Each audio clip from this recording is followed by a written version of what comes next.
Live from the Bob Levy Broadcast Center, overlooking the Toms River, it's time to get up, get out, do something.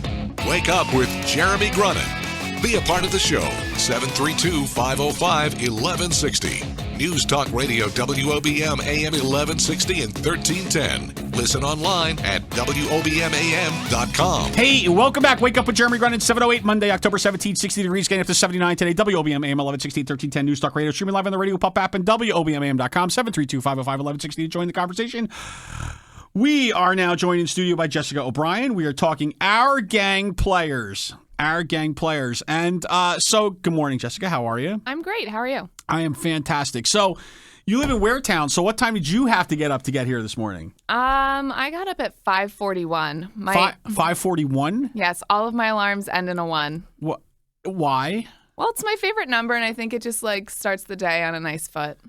Really? Yeah. Now, what time do you usually get up? Probably about 7. 01? Yes, yeah, 7:01. I was wondering Snooze if you were... to 7:11. It's a good number. Oh, that's good. 7:11. That's strong. So when you have to get up at 5:41, just out of curiosity, do you set multiple alarms? Yes. Is there a 5:41 alarm set and a 5:46 alarm set or something like that? Yeah, you always need a cushion because I'm not a morning person. Right.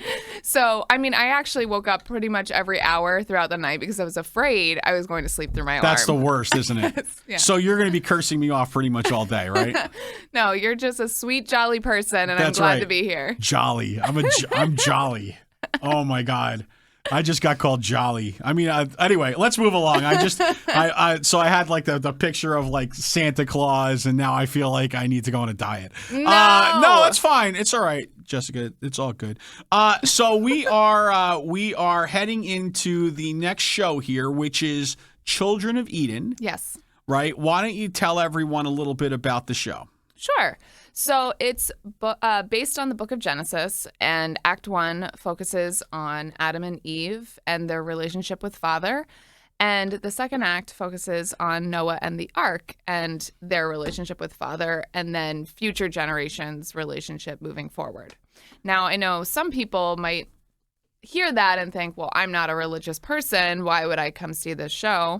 But it has a bigger global message than just that. I think people focus on the surface of it and say, oh, well, I'm not religious. I don't connect to that. But there's bigger messages like the whole element of when you love somebody, it's harder to let them go make their choices, make mistakes, knowing that as maybe a parent would, sending their child off to school or college, knowing that scary feeling of I love them so much, I want to protect them. What does that mean when I say, okay, it's okay to let them go and spread their wings and do their thing? Right. And so, and this is a musical. Yes. Right. It's written by Stephen Schwartz, who wrote Wicked. Oh, okay. Mm-hmm. And so, and I assume that you're in the show. I am not in the show. You're not in the show. No, I am just directing it. You're just directing it. Yes. And so, was it difficult to pick? Was it difficult to pick the cast?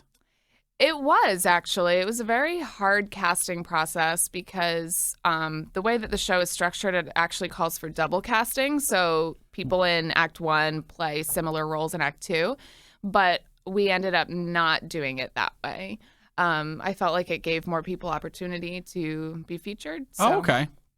Cool. That kind of added to it. Yeah. So I personally love religious shows. One of my favorites of all time is the Book of Mormon. Yeah. Right. So right. It's the same kind of not the same kind of thing. Not the same. Yeah. Book of Mormon is a huge satire and super funny. If people walked into Children of Eden expecting that, they would walk out in the first 5 minutes. Because because the most memorable song in Book of Mormon is "Blank You God," right? So which is different than what I think the message here is in Children of Eden. Correct. And this is probably more appropriate for for children of all ages also. Correct. Yeah. Yes. Yeah. Because I understand.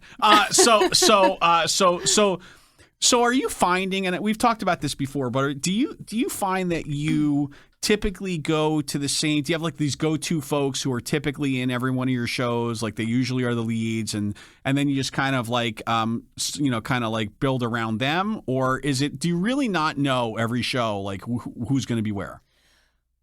Honestly, we never know. Yeah. I think from an actor's perspective, people are drawn to the type of show that it is. So if it's a show that actors are excited about, you're going to have a bigger turnout at your auditions. If Right. it's something maybe they're not familiar with or they're not as excited about it, you're going to have a smaller turnout. So this is a show that we had actually a decent turnout for because no one really ever produces the show. And the score is just fantastic. Right. It's mostly music. So it's a show that people were like, when is this going to cross my path again? I should come out for it. Okay. And so do you, when you see someone there who you've never seen before, like, does that happen like in this show that you see somebody and you're like, oh my God, they're awesome. Like, where have they been every time we've done a show? Oh, absolutely. I feel like there's always one or two with every show that we do. We're like, where have you been? Why weren't you here 5 years ago when we did Right. blah, blah, blah.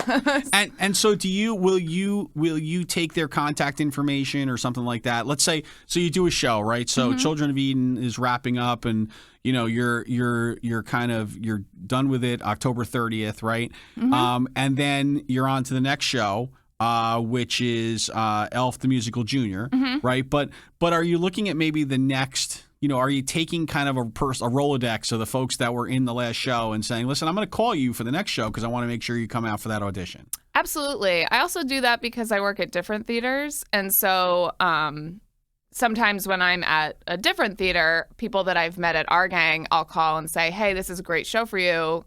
Come out and audition or whatever the case may be. So I think, especially in New Jersey community theater, I think it's exciting because people bounce around so many different theaters, and I think it's great. Yeah. I think that's definitely. I think it's a little different with our gang than it certainly is.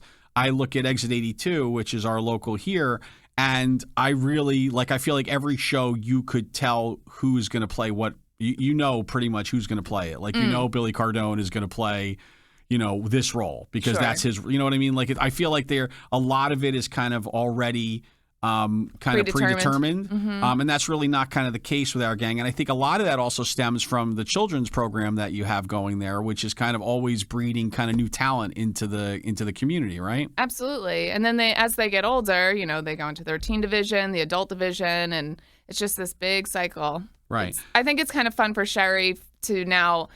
People that when I was in high school are now starting to have children, and their children are joining our gang, and it's cool. It's very cool. Yeah. What's also cool is that I've had so far 2 social media comments about me being jolly. So I want to thank you very much, Jessica. I want to thank you. I'm gonna have to change my red shirt when I get home now. See, thank no you. one sees your face behind the voice, right? But you have this big smile it's the on all the time. Jolly smile. Big jolly smile. It really has worked out for me. So when we come back, and we're talking to Jessica O'Brien, our gang players, and we come back, I want to talk a little bit. Last time you were here, you were with an ensemble of, I think there were like 33 or 34 people with you, right? When we were talking about the Music Man, I'm joking. Obviously, there were only we squished them in this room. It was a very close knit group. When we come back, I want to talk about what you kind of do professionally, also, because I think that you certainly although it's community theater that we're talking about today. Really, what you do is does a lot with local theater. So I'd like to talk about that when we get back. Is that okay? Sure. Cool. Wake Up with Jeremy Grunin. Back after this. Wake Up with Jeremy Grunin wherever you go. Download the Radio Pup app for your smartphone or tablet. News Talk Radio WOBM AM 1160 and 1310. Well, welcome back. Wake Up with Jeremy Grunin. We're back with Jessica O'Brien.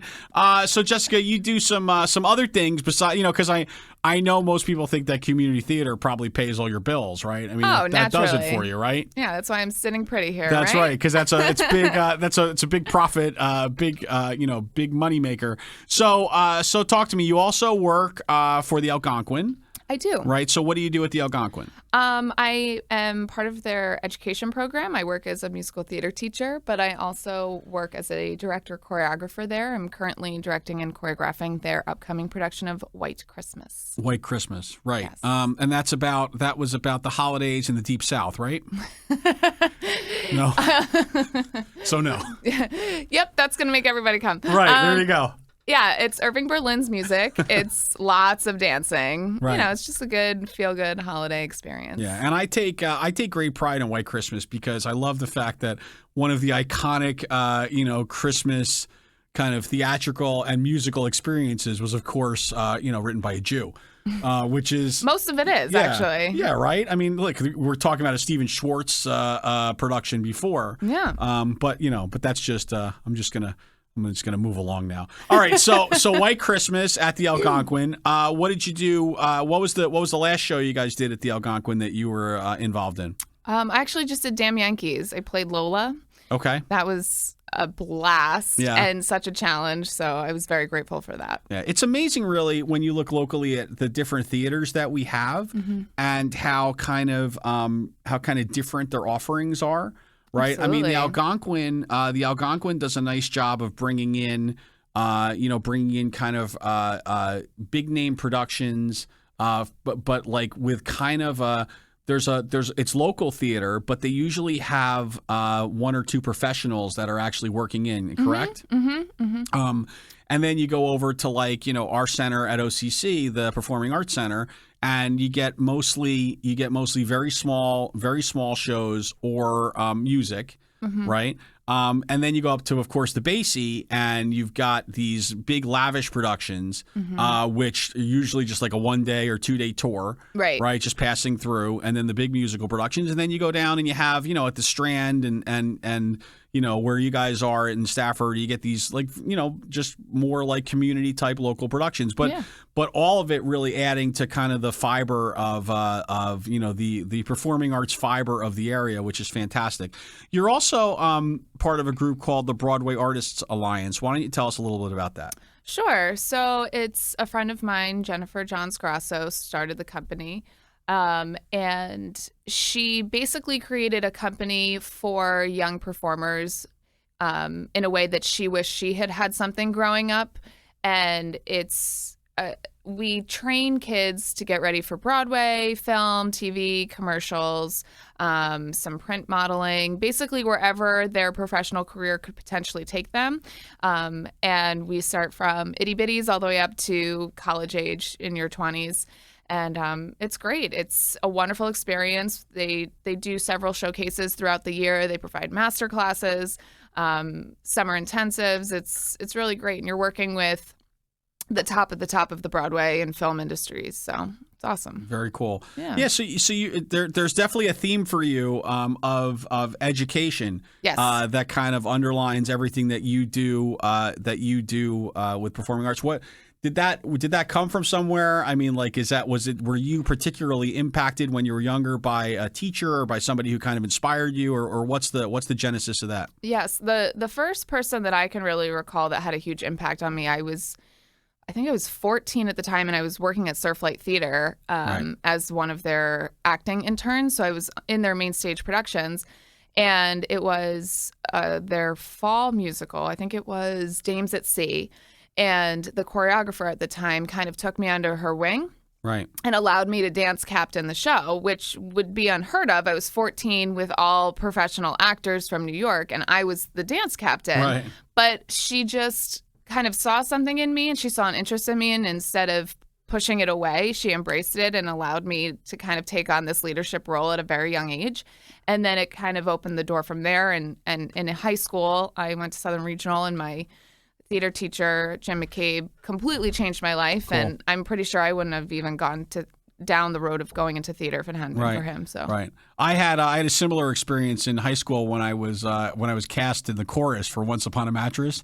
And then they said, listen, I think you're in store for a long career in retail.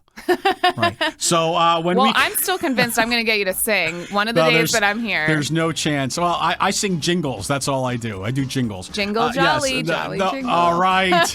Oh, my goodness. See what I did Jessica there? O'Brien, Our Gang Players, and so many other things. When we come back, we'll give her a magic wand. We'll talk more about theater locally and beyond. Wake Up with Jeremy Grunin. Stay tuned.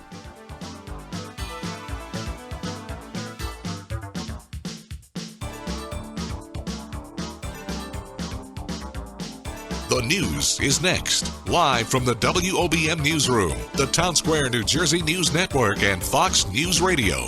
Wake Up with Jeremy Grunin. News Talk Radio WOBM AM 1160 and 1310. Hey, welcome back. Wake Up with Jeremy Grunin. 7:35 Monday, October 17th, 60 degrees, getting up to 79 today. WOBM AM 1160 and 1310 News Talk Radio. Stream live on the radio, Pup app, and WOBMAM.com. 732-505-1160 to join the conversation. We are joined in studio by Jessica O'Brien. And so we've learned some things today already. We've learned that Zach's whipped, and we've learned that I'm jolly. And you know, you'd like to go cranberry bogging. All right, listen, I made a boo-boo, okay? What time is it in California right now, Zach? It is, you know. Yeah. He's like, wait, is it at 10:30 in the morning now? Anyway, I'm just going to, 4:30. All right, good job, Zach. This is how we love each other. So we, you know, this is how we show. We Through pick the on glass. each other. This is how we show our undying devotion. So, Jessica, at the risk of continuing to go down the jolly road, tell me about Elf the musical, and it's Junior, right? So Yes. I think we talked about the fact that this is not Will Ferrell's Elf, right? Or is it? Well, it is. It's based off of that. But the junior version is for kids only, meaning that only kids can participate in being in it. But anyone can go see it. It's a great holiday show. It has really great music. It's a shorter version than the full-length version. It's probably about an hour, hour 10. Yeah. Now, I would imagine the biggest challenge is in a show like that, you know, it was easy to find elves, right? Because you could just have a full-size man as Buddy. Sure. And then kids as the elves. Right. But if you have kids all in the show, Well, how do you differentiate? Is there one kid who's abnormally tall who gets to play Buddy? to be quite honest, I don't know who's playing Buddy, but actually the Algonquin is doing Elf Jr. as well later in December. And the boy that's playing Buddy, his name is Jake. He is very tall for his age. Right. So he stands up next to the elves, and he's at least a foot taller than all of them. Right. It's perfect. Right. Amazing. The one thing about theater, it's still the only one of only two. that you could totally persecute someone for their size or for their demeanor or anything because you're casting. Right. So, you know, it's just a matter of time, by the way, before somebody like sues about that. Like I was not given a chance to be Buddy the Elf because I was too short. Can't you see it? Are you a little sad about it? Do you want to be Buddy? I would totally be Buddy. Yes! As long as I don't have to eat gum off of the subway turnstiles or whatever, that would make I'm me just waiting uncomfortable. for you to sing. Counting down the days. What do you want me to listen? I think I did. I think I sang a bar of Anything Goes last time. But was it on the air? I did, didn't I? You don't think I did? I don't think so. You want me to do it now? Yes. You don't think I will, do you? No, I don't. See, now she's like, I'm daring you. Okay, you Pressure's ready? on. Here we go. Here we go.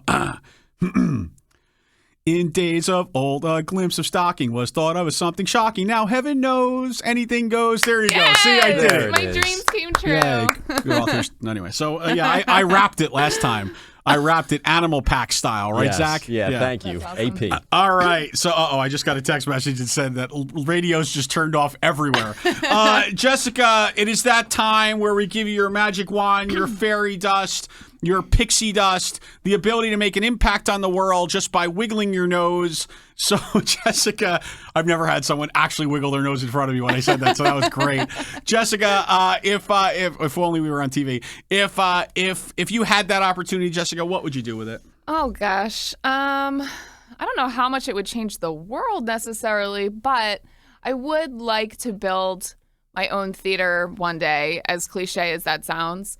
But have the focus be primarily theater education with classes and courses and children's theater and main stage productions. And I think that since I had it growing up, you kind of gravitate to a hub or a home, and that's where you grow up and you meet all your friends and do shows all the time and work on your craft, and it's just a great thing. And I'd like to be able to do that for someone one day, but actually need a physical location that we're always at. That would be awesome. Right. That's great. That's great. So I mean, and that's pretty much, that's your thing, right? I mean, it's like, as we've kind of established. All right. So, October 28th, 29th, and 30th for Children of Eden. Yeah. Where can folks go to get tickets? How do they get them? Where is it showing? Come on, this is your chance to really sell it. Work it, girl. All right. There are so many options.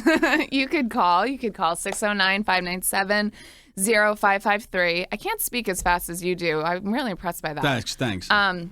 You could go on the website, ourgang.org, and order tickets, or you could just show up on the day of the show and say, hey, I want to see this. Now, is it like assigned, like do you buy seat, like a particular seat, or is it like first come, first serve? You know what I mean? No, it's assigned seating. So people have the option when they're online, they can pick their seat, or when they call in and say, I really love D111. Right. Because it's ones, and we like ones. Yep. And just so I'm clear, is at that particular theater, in your estimation, like, you know, typically they say 10th row center is the sweet spot, right? For is that the same there, or is it a I little would say different? so. Yeah. Okay. I mean, All the stage is so massive Yeah, at the Art Center. there's no bad seats. Not really. Right. But I know some people, they think, oh, I want to be in the first row. And it's like, no. No.